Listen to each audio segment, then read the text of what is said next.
The only potential downside of eating sweet potatoes is if you eat too much, you could get a yellow nose. It's called carotenemia. It's a common harmless condition due to elevated levels of beta-carotene in the blood. First noticed a century ago when carrots were introduced into infant diets. It's treated mostly by just reassuring parents that it's harmless, but if you don't want your child's nose to be yellow, you can decrease their beta-carotene intake. In a few months it'll be gone.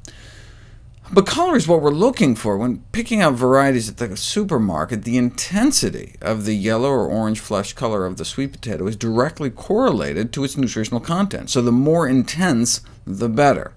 Though if you really want intensity, sweet potato varieties range not only from white to yellow and orange, but to pink and very to deep purple, the natural pigments of which may have special anti-cancer effects of their own. What's the best way to cook sweet potatoes? Boiling may actually best retain the antioxidant power of sweet potatoes compared to roasting and steaming.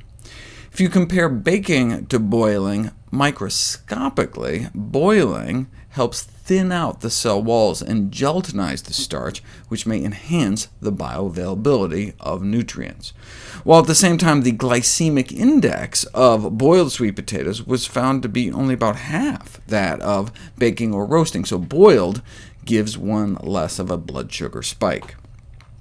Make sure to keep the skin on, though. The peel of a sweet potato has nearly 10 times the antioxidant power as the flesh, an antioxidant capacity comparable to that of blueberries, though it really takes a hit when baked, wiping out over 2/3, whereas microwaving or boiling was comparatively much gentler.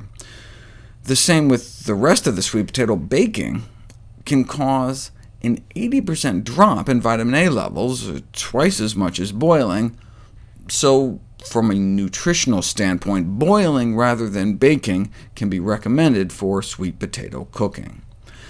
Boiling may be best, but sweet potatoes are so incredibly healthy, the best way to prepare them is whichever way will get you to eat the most of them, with the exception of deep frying, which can lead to the formation of acrylamide, a potential human carcinogen.